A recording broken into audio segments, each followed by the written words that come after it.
The Duke couldn't look away when the poor girl danced alone. Before you lose yourself in this story, if you've ever felt invisible in a world that wasn't made for you, this one is for you. Subscribe and tell me in the comments, where are you watching from? The letter arrived on a Tuesday, sealed with black wax and the crest of a man Cecily Ashworth had never expected to hear from again. She stood in the narrow hallway of the cottage. The salt wind pressed against the door as if trying to get inside.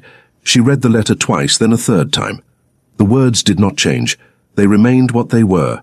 Cold, absolute, and without warmth. You will present yourself at Ashworth Cottage on Friday at 2 o'clock. The matter is one of mutual benefit. Come alone, no greeting, no signature, only the crest of Blackmore. She set the letter on the kitchen table, beside her mother's untouched broth, and pressed both palms flat against the wood. The grain was rough beneath her fingers, worn smooth only at the edges, where her mother had kneaded bread for 20 years. The cottage smelled of damp wool and the lavender her mother kept in a cracked pot on the windowsill, the last small luxury they allowed themselves. From the room beyond the thin wall, she could hear her mother's breathing. Slow. Too shallow for a woman who had once laughed so loud the neighbors knocked to ask if everything was all right. The physician had used words like deterioration and winter months and careful management. Words that cost money. Words that cost more than a rector's daughter had. Cecily folded the letter, put it in her apron pocket, and began to prepare for Friday. She spent the intervening days in a strange suspension, the kind that settles on a person who has received news that cannot be processed until it becomes real. She changed her mother's linens. She walked to the village for bread and cod and a small block of coal. She sat in the evenings mending by the fire while her mother slept, listening to the Atlantic dismantle itself against the cliffs below, and tried to build, in her mind, a version of Friday that did not cost her more than she could afford to pay. She could not quite construct it. The Duke of Blackmore was not a man she knew. He was a fact she had encountered briefly, at the edge of the worst thing that had happened in her county in a generation. 3 years ago. A girl, beautiful, unhappy, too trusting, had come to ruin in the village. The Duke's sister, Elodie, and Cecily, who had been quietly present in the way that daughters of rectors are always present at the edges of other people's catastrophes, had seen enough. Not everything, but enough. He had known it then. Apparently he knew it still. Friday arrived with a cold, clear sky and the smell of coming rain. He arrived at 2 o'clock exactly. She heard the carriage before she saw it. Iron wheels on the coastal lane, too heavy, too certain, out of place in the modest rhythm of this road. She stood at the window and watched the Duke of Blackmore descend without assistance.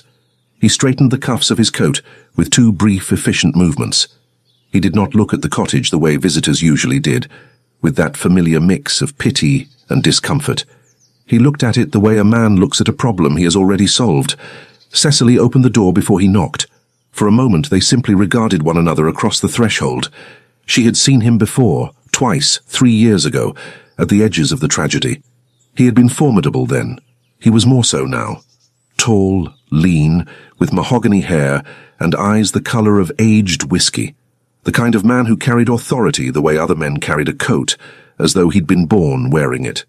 And yet, she noticed, because she noticed everything, it was the one inheritance her father had left her, that there was something compressed about him. Something behind the formidable surface that had the quality of a bruise, old, deep, and carefully never touched. Miss Ashworth.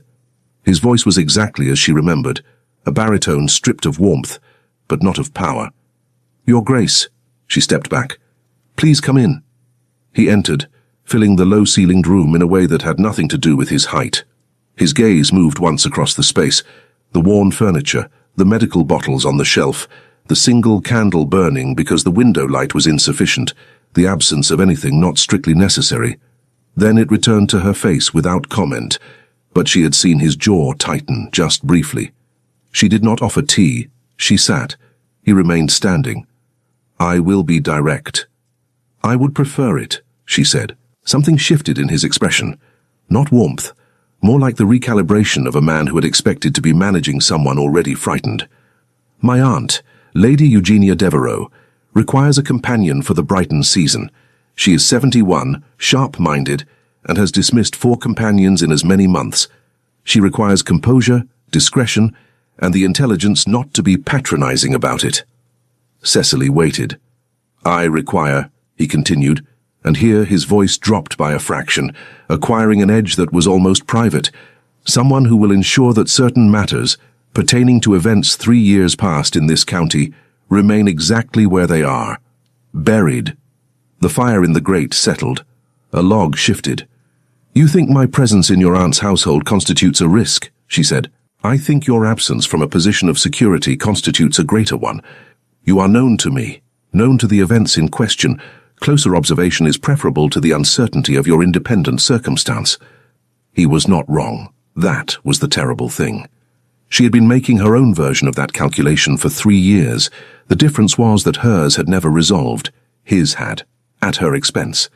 She felt it, briefly, a sharp flare in her chest, not quite anger, more like the indignation of a person who has been accurately assessed and resents how little effort it required. And my mother, she said. He reached into his coat and withdrew a folded document. He set it on the table between them, not handed it, set it the way one places a contract before a party who has no real choice. A quarterly annuity, sufficient for a physician's visits, winter fuel, and the management of this property. Conditional upon your service to my aunt and your continued discretion. Cecily looked at the document without touching it. She thought of her mother's breathing, the shallow sound of it in the dark, the physician's careful, costly words. She thought of the spinet in the corner, silent now, 2 keys warped by damp, no money for a tuner, her mother unable to sit at it regardless. She thought of the lavender in the cracked pot.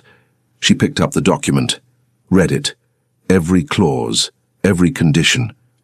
He waited, not impatiently, with the stillness of a man accustomed to having documents read in full.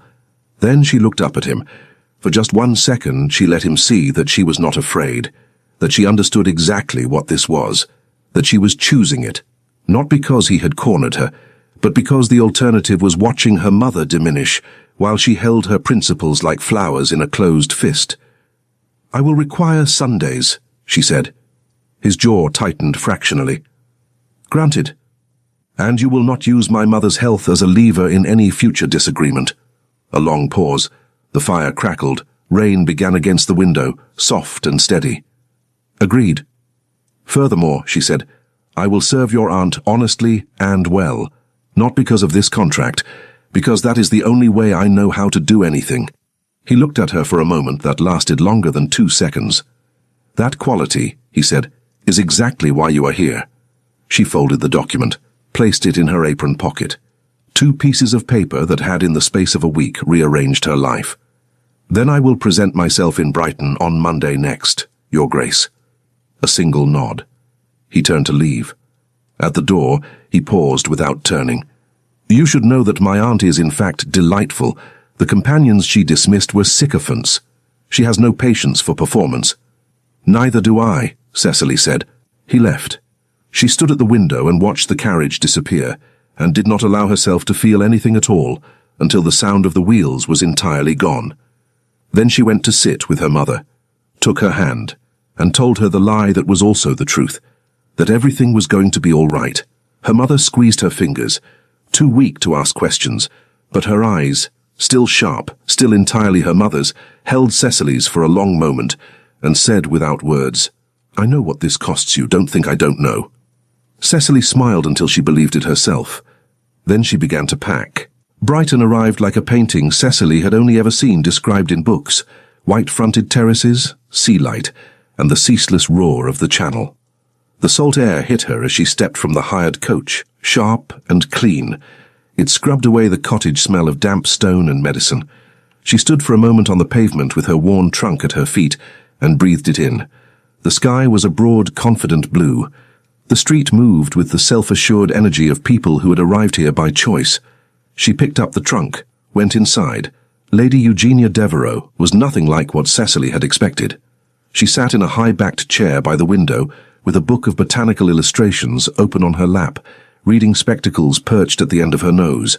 She looked up when Cecily entered, not with the assessing scrutiny of a woman of her station receiving an inferior, but with the bright, uncomplicated interest of someone who had simply been waiting to see what arrived. Sit down, she said without preamble. I cannot bear people who hover. Cecily sat. "You don't fidget," Lady Eugenia observed, with the satisfaction of a naturalist recording a promising find. The last one fidgeted constantly, like a bird in a chimney. She turned a page. "Can you read aloud without turning everything into a performance?" "I believe so, my lady." "Can you tolerate conchology?" "I have an extensive collection." The last companion called the shells quaint. I dismissed her on the spot. "I find them architecturally interesting," Cecily said honestly. "The geometry of a nautilus is rather extraordinary." Lady Eugenia looked up properly then, over the spectacles. A long, measuring look. The kind that takes in not just what you say, but how you breathe while you're saying it. Then the corner of her mouth lifted. "My nephew tells me you are discreet. I hope he also told you that I am not stupid." "He did not need to, my lady, it is apparent." "Good." She returned to her illustrations with the air of someone filing away a satisfactory conclusion. "You'll have the blue room. Dinner is at 7. My nephew joins us when he is in residence, which is more often than suits either of us. But there it is. He is a great deal of trouble, as I imagine you know." She paused. "Do not be frightened of him. He performs severity because he has forgotten how to perform anything else. It is rather sad when one considers what he was before." "Before?" Cecily asked carefully. Lady Eugenia looked at her over the spectacles. "Before his sister died," she said simply. "He laughed once. I find it best to remember that." She closed the book. "You may go. And Miss Ashworth, welcome." The blue room was small. It faced the garden and smelled of beeswax and old roses. Cecily set her trunk at the foot of the bed. The mattress was better than anything she had slept on in 3 years, and sat. The ceiling was white and even. Through the window, a single late rose clung to the garden wall, the colour of old wine. She had arrived. She was here. The contract was real, and she would do what was required. Sebastian arrived 3 days later. She heard him before she saw him. A house rearranges itself around certain people. Servants move with more purpose. Voices recalibrate to a slightly more careful register. Then his voice in the entrance hall, the cool, controlled baritone, asking about the post as though the post had better have arranged itself correctly. She was in the drawing room arranging hothouse flowers when he appeared in the doorway. She heard him stop, a small, distinct pause, before he spoke. "Miss Ashworth, I trust you have settled in." "Quite comfortably, thank you, Your Grace." His gaze moved once across the arrangement she had sorted by height without being told to, and returned to her face. "My aunt is pleased with you." "I am glad to hear it." "It was not an empty report," he said, as though she had implied it might be. "She is not a woman who is easily pleased. If she says it, she means it." A pause. "You will dine with us this evening." He left. She turned back to the flowers and became aware, with some irritation, that her pulse was elevated, not from fear, from the distinct alertness of being in a room with someone whose attention, however briefly directed, had the quality of a lens. Focused, exacting, and warming.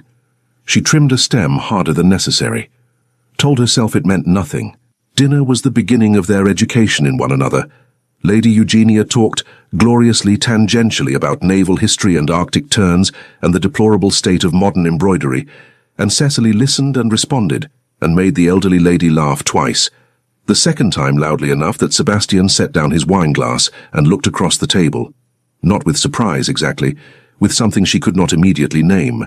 He said little himself, ate with unhurried precision, but his attention moved across the table like something that had decided to be there, quiet, steady, thorough. Once she made a small observation about the tides, only a sentence.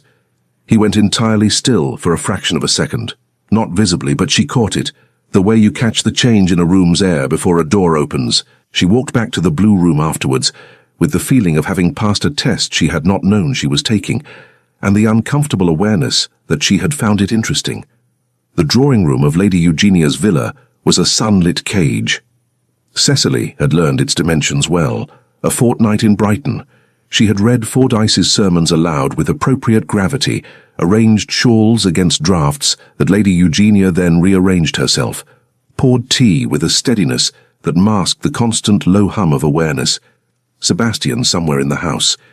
He appeared at odd hours, at the mantel, at the window, in doorways, watching her with the curious, faintly irritated attention, of a man trying to solve a problem he had not agreed to find interesting.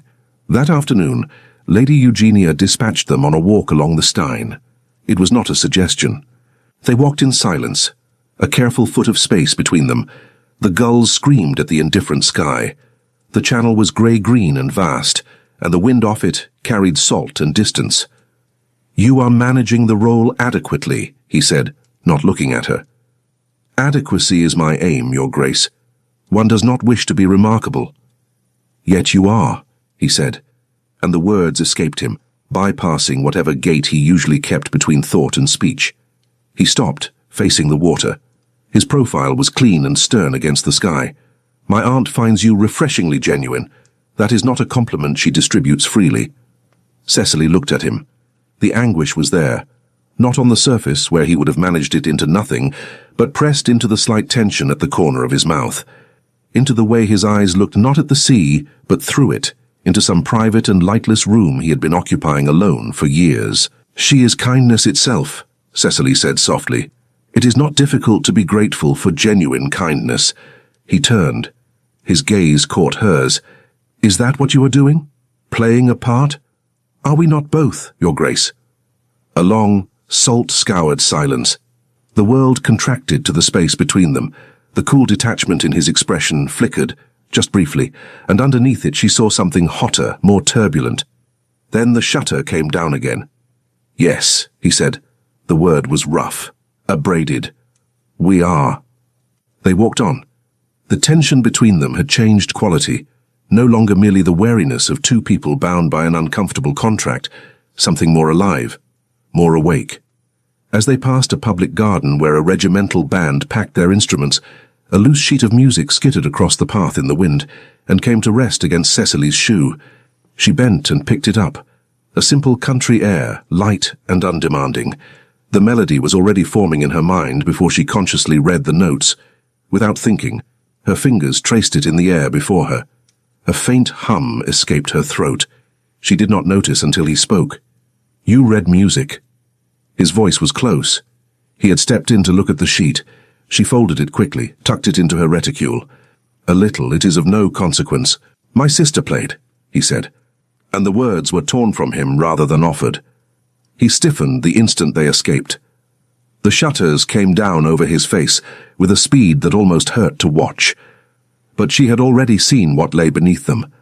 The naked, devastating grief. The core of him, exposed for one searing second. It was so recognizable, so exactly the shape of her own interior loss, that her throat constricted. "Your Grace, we should return." His voice was cold, the intimate register sealed away as if it had never existed. "My aunt will be expecting us." The afternoon closed over them like water over a stone. After dinner, as Lady Eugenia dozed by the fire with her illustrations sliding slowly from her lap, a restless energy drove Cecily from the drawing-room. She could not sit still. The walk, the wind, the fragment of grief she had glimpsed on his face, it had all accumulated into something she could not discharge by sitting in an armchair. She found herself outside the music room, her hand on the door. The smell of old ivory and dust and the silence of instruments left unplayed for too long. She pushed the door open. The room was dark. Moonlight poured through the tall window like water over stone, silver and still. She did not light the candles. There was something in that uninhabited dark that felt, for the first time since she had arrived in this careful, contracted life, like it was made for her. For the girl from Cornwall who had never owned a ballroom, only a muddy yard, a mother who hummed while hanging the washing, and a spinet with two warped keys that made certain chords impossible and all the others more dear. She had no intention of dancing, but her fingers found the melody from memory, the country air from the Stein, and before her better judgment could close its fist around the impulse, her feet moved. It was not a waltz. There was no partner, no protocol, no weight of watchful eyes recording her deficiencies. There was only her, turning slowly in the silver dark, her arms lifted slightly as though embracing the air. The loose curls at her nape caught the moonlight. The hem of her muslin whispered against the floorboards, a sound like a secret being told very quietly. She hummed. Her eyes went half-closed. The moonlight lay across her shoulders like a shawl. For one perfect stolen moment she was not Miss Ashworth, the woman of reduced circumstance, the instrument of a duke's peace of mind. She was simply Cecily, just herself, just alive, in a darkened room, in a body that knew how to move to music even when there was none. Sebastian stopped in the corridor. He had left his study to retrieve a document from the library. That was the rational explanation, true and entirely beside the point. His steps had ceased before he understood the room was occupied. He stood in the doorway, one hand on the handle, the other at his side. He could not move. She did not know she was being watched. That was what stopped his breath. There was no performance in her, not a grain of it, none of the managed, constructed presentation of a person fulfilling a role. There was only her, this woman he had categorized as a necessary measure, a variable to be managed, dancing for no one, in a darkened room. For the uncomplicated reason that the music was in her, and she had a moment alone in which to let it out. The grace of it was unguarded. That was what undid him. Not the movement itself, the quality of it, the absolute absence of an audience in her mind. He had watched women dance in every ballroom in London. He had never watched anyone move like they were alone in the world and glad of it. "Who are you?" he thought, breathless, the words moving through him like a resonant note that goes on long after the key is released. "That you dance alone as though the whole world might hear?" He stepped back into the corridor before she turned, made no sound. He stood against the wall and waited until his breathing was even, then returned to his study. He stood at the window looking at the dark garden below. His hands, he noticed, were not entirely steady. He pressed them flat against the desk, feeling the cool solidity of the wood, and acknowledged, with the cold clarity he applied to everything, that something had shifted in him without his consent. He noted it, the way you note a change in the weather. Cecily, unaware, let the dance end naturally. She caught her breath, smiled at herself for the indulgence, and lit the candles. The pianoforte waited. She sat, lifted the fallboard, pressed a single key. The note hung in the dusty air, pure and resonant. She retrieved the sheet from her reticule. Her fingers found the pattern, clumsy at first, then steadier. The melody filled the room, carrying something of green fields and hearth smoke into this elegant, cold space. She closed her eyes. She did not hear the door open. The silence that followed her final note was different, inhabited. Her eyes flew open. Sebastian stood inside the threshold. He had removed his coat. His waistcoat was unbuttoned, shirt sleeves rolled to the elbows, as if he had abandoned something physical without finishing it. The candlelight carved his face into planes and shadows. The sternness had softened into something raw and undefended. He looked like a man returned from somewhere very far away, not yet accustomed to the light. His amber eyes moved across her, the escaped curls, the wide eyes in the candle glow, the simple muslin gown, with an attention that was not assessment, was not management, was recognition. "Do not stop," he said. His voice was a low scrape, something drawn from deeper than his usual register. Every instinct told her to stand, to rebuild the careful distance, but the unguarded quality of his expression held her in place. "It is only a country air. Play it." Not a command. Something more exposed than that. She began again. The notes trembled under his silent observation. She felt his attention like a physical thing, fixed on her hands, then slowly rising to her face. When she finished, the quiet was absolute. He moved. 3 strides. He stood beside the instrument. He looked at the worn sheet, then at her. Then, without a word, he sat on the bench. The space between them was negligible. The warmth of his proximity and the scent of sandalwood and night air pressed against her senses. He drew a breath that seemed to cost him something real. His hands settled over the keys. He began to play. It was the same air, and nothing like it. Under his hands, the melody became a haunting elegy. Each chord a raw confession, not performance, private torment given sound, the music pouring from him, the way blood moves from a reopened wound. Unstoppable, and a relief, and terrible. Cecily sat with her lungs tight, her hand clenched in her lap against the impulse to reach toward that bowed shoulder, and listen to a man tell the truth about his grief in the only language he had left for it. The final chord lingered, dissolved. He did not move, head bowed, fingers still against the ivory. The mantel clock ticked. A night bird called once outside and was answered by silence. Slowly he turned. The citadel in his eyes was gone. What replaced it was turbulent and searching and painfully real. The gaze of a man who has just heard himself speak and cannot take it back.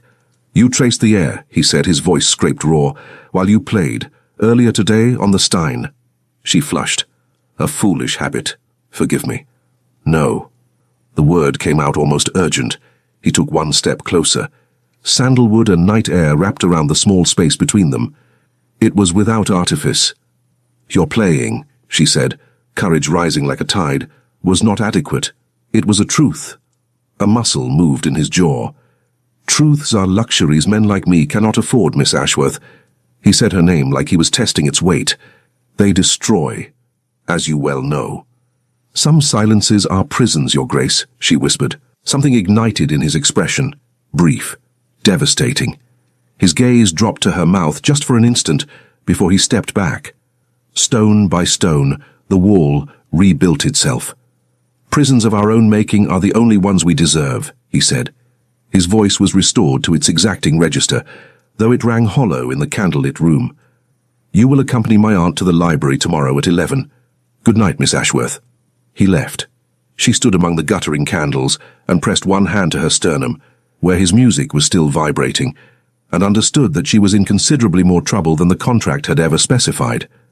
The terrace of the villa faced west. In the late afternoons, it held the light like a cupped hand, golden, slow, reluctant to go. Cecily had taken to sitting there between her duties, with a book that rarely got read, grateful for the brief illusion of solitude. She was there on the third afternoon after the music room, when she heard his footsteps on the flagstones. She knew the sound of them now. Measured and deliberate, the step of a man who chooses his ground the way he chooses his words. For control. He had come from a ride, dust on his boots, a restlessness in his shoulders that the exercise had not resolved. He told her his aunt required her. He did not, however, leave. He moved to the stone balustrade and stood with his back to her, facing the walled garden. Below them the late roses clung stubbornly to the wall, a deep and fading red. Salt air came over the rooftops, carrying the smell of seasons turning.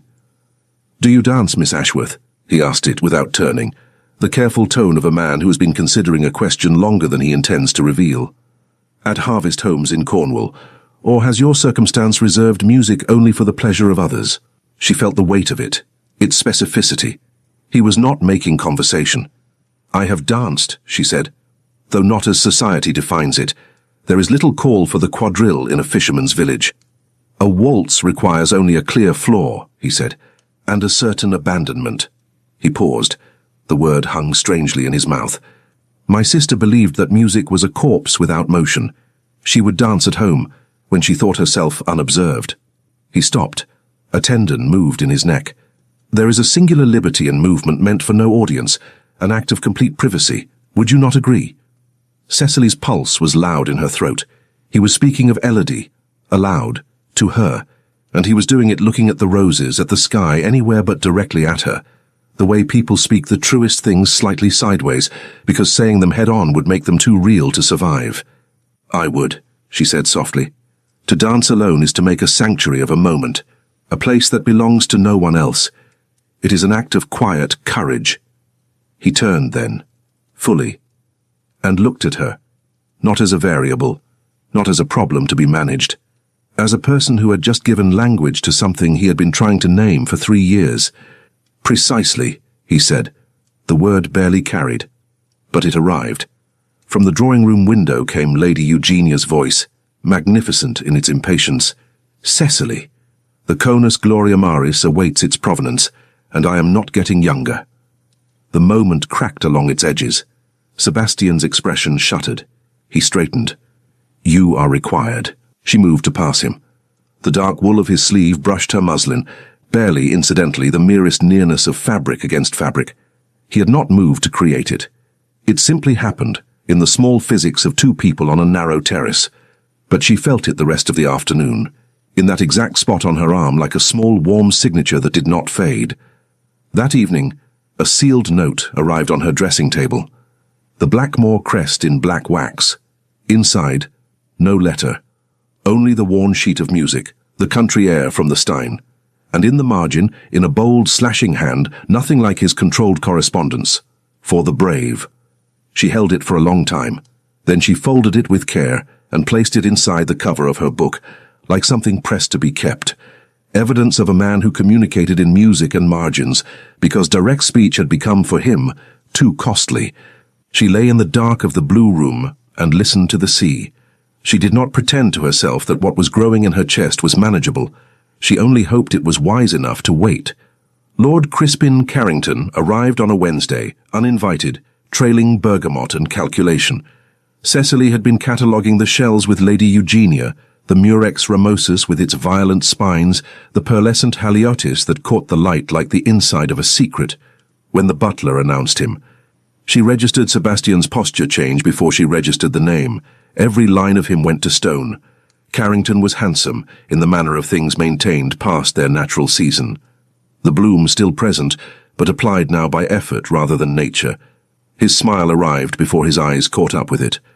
When those eyes settled on Cecily, they moved over her with the calculating attention of a man who is not admiring, but appraising. "Ashworth," he said, tasting the name. "Cornish, I believe." "Yes, my lord." "One hears things." He turned back to Sebastian with the ease of a man who has been steering conversations for years. "You've been quite secluded this season, Blackmore. Tucked away in Brighton with such intriguing company.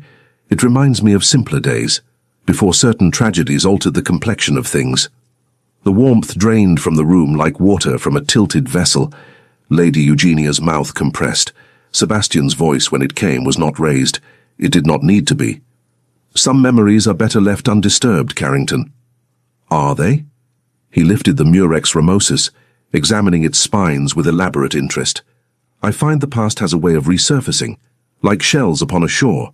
One might discard them, but a collector always recognizes value. It depends entirely on what one is willing to pay for rarity." The threat was elegant, unmistakable, and in the second that Cecily understood its full shape, that he knew, that he had placed her at the center of it, that her presence in this house was the lever he intended to use, something went quiet and clear inside her. The quiet before an action, not a retreat. Sebastian took one step forward, contained and forceful. Carrington's smile slipped by a fraction.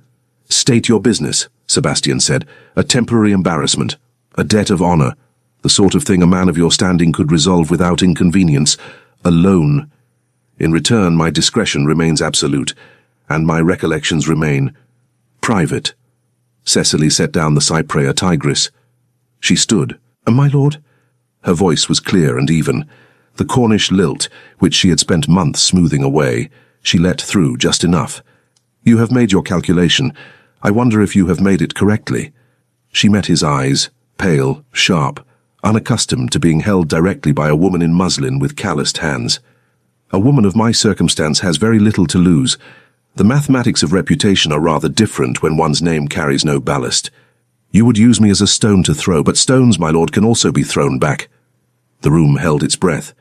Carrington looked at her, then at Sebastian, whose expression was unreadable in the way of things that are, in fact, entirely legible to anyone paying attention. Then back at Cecily. "I shall call again," he said pleasantly, "when cooler heads prevail." He left. The door closed. Lady Eugenia exhaled with the finality of a woman delivering a verdict. Sebastian did not move. He was looking at Cecily with an expression she had not yet seen on his face, and she had been cataloguing his expressions the way Lady Eugenia catalogued her shells, carefully, with growing understanding of how rare the valuable ones were. "You should not have done that," he said. "No," she agreed. "Probably not." A silence. Then, very quietly, "It was without artifice." She said nothing. But she looked back at him and let him see that she knew exactly what he meant, that she accepted it, that she was not going to apologize for it. Carrington's letter arrived on a Friday. Sebastian brought it to Cecily in the garden himself. That told her more than the letter did. She was cutting the last roses from the wall, the ones that had held on past their season by sheer stubbornness. The shears were cold in her hands. The air smelled of turned earth and coming winter. He stood at the garden's edge and said, "You must leave." She did not set down the shears. "No. This is not open for discussion." "Everything is open for discussion," she said. "That is the nature of discussion." She turned to face him.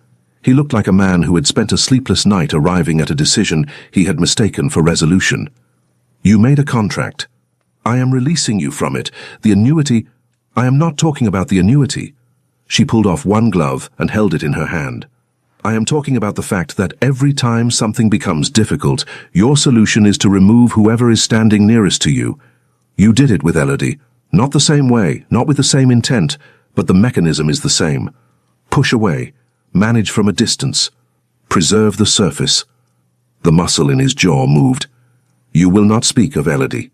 I will speak of what is true, she said, not unkindly. Because you asked me once, in the music room, whether I was playing a part. I said we both were. I was wrong. I am not anymore, and I think you are too exhausted to keep doing it either. The garden was very still. A late bee moved through the roses, indifferent to the weight of the air between them. She was 19, he said. The words came out stripped of everything. No management, no armor. Just the bare fact of it. She came to me. She trusted me above everyone, and I told her the man had dishonored her, but that the family required a quiet resolution. I told her the scandal would be worse than the wound. He stopped. I was wrong. I have been wrong about it every day for 3 years. Cecily said nothing. She let the silence hold him, the way you let a person rest their weight on something solid before asking them to walk again. I have been paying debts, he said. Every debt I could name, your mother's annuity, the village physician, the quiet arrangements, but there is one I cannot pay because she is gone, and you... He stopped. His voice, recovering itself, was barely above the sound of the sea. You make it harder to maintain the certainty that I deserve nothing beyond the accounting. 4 steps between them. Neither of them crossed it. You do not deserve nothing, Cecily said. That is not the same as saying the grief is wrong. The grief is right. It is the most honest thing about you. She held his gaze. But grief and punishment are not the same thing. You have been treating them as if they were. He looked at her for a long moment, then quietly. Carrington will be managed, not with money. A pause. With truth. That, Cecily said softly, is the bravest thing you have said since I arrived. The morning Sebastian met with Carrington, the sky over Brighton was the white of a page not yet written. He had not hidden. He had arranged the meeting formally. Carrington summoned to the villa at 11, Lady Eugenia present, a solicitor whose name carried 30 years of discreet consequence. Carrington arrived expecting a private negotiation. He found something that had been thought through with care and finality. Sebastian spoke for 12 minutes. He spoke of Elodie, not to protect her reputation in the way he had before, by locking it away and calling it mercy, but to restore it, to give it back to her. He named what had been done to her. He named the man responsible. He provided the solicitor with documents stored in a locked drawer for 3 years, while Sebastian had told himself that silence was a form of protection. He made it, in 12 minutes, no longer a secret that could be profitably whispered. Carrington sat very still throughout. He had the expression of a man watching a board reset itself in a game he thought he was winning. When Sebastian finished, Carrington looked at Cecily, once, briefly, as if only now calculating the variable he had failed to account for. Then he stood, straightened his coat and left without speaking. Lady Eugenia said, "That is the first sensible thing you have done in 3 years, Sebastian." She picked up her botanical illustrations and turned a page. That was, Cecily had come to understand, her manner of conveying that something significant had occurred, and she did not intend to make it uncomfortable by lingering. The afternoon came in warm and golden and carrying the smell of the sea.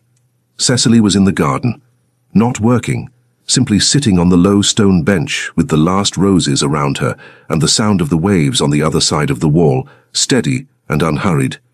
A sparrow on the top of the wall went about its small, serious business. She heard his footsteps on the garden path. She had long since learned the sound of them, and today they were different, less armored, the step of a man who has set something down and has not yet decided how to carry himself without its weight.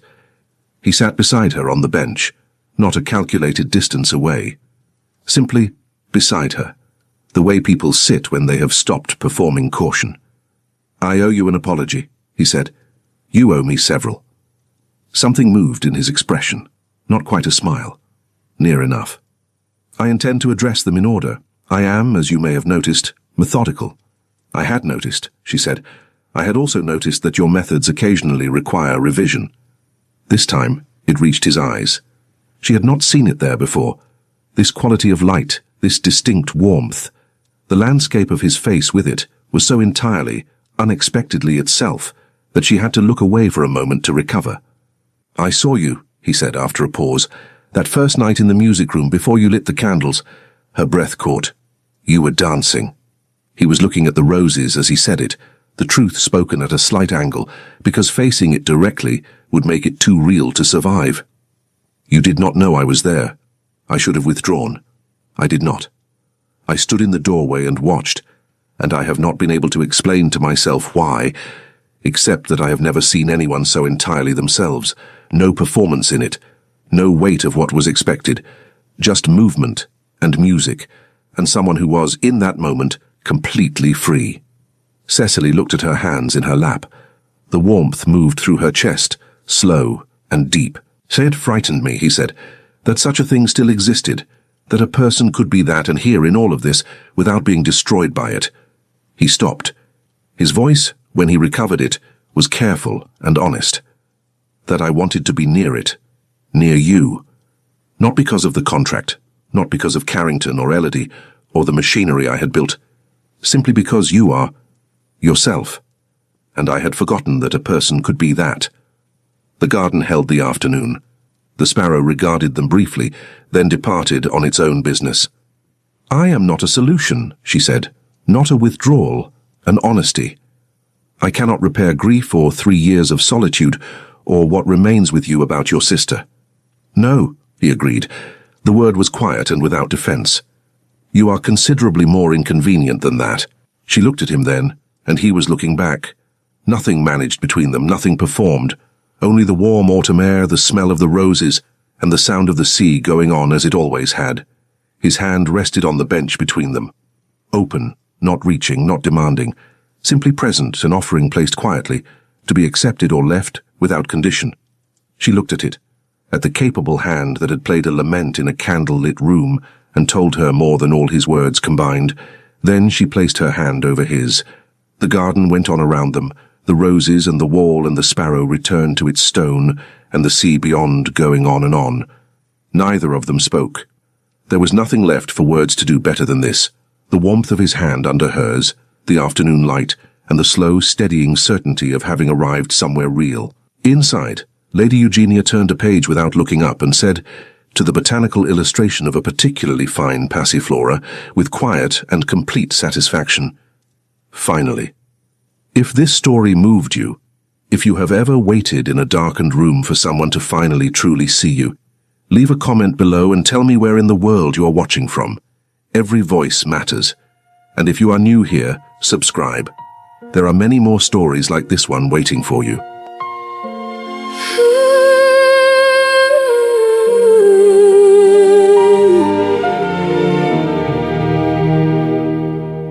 I was fading in a room without a name, just a shadow in a life that felt the same. Every heartbeat learned to whisper, not to scream. I was living somewhere in between. Then your silence touched my skin, like a truth I couldn't hide. Something broke and something new came alive inside. In the quiet where you found me, I was dancing on my own. No one watching, no one waiting, just a heart made out of stone.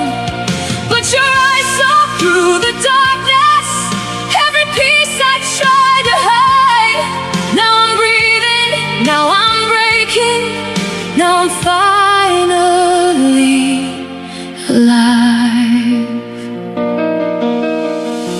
You were carrying a war I couldn't see,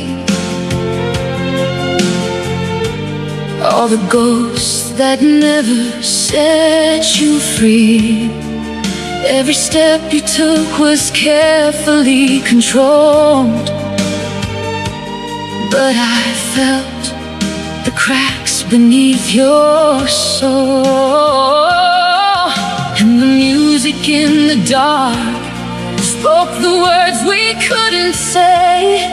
In that moment everything started slipping away. In the quiet where you found me, I was dancing on my own. No more hiding, no more running from a love I've never known.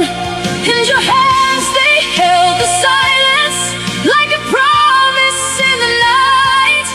Now I'm falling, now I'm fearless, now I'm ready for the light. If love is just a risk we take, then let me be the one who breaks every wall you built from pain. I'll stand here in the rain, and if you lose yourself again, I'll be where you began. Not the past, not who you were, but who you are in my hands. In the quiet where you found me, I was never truly gone.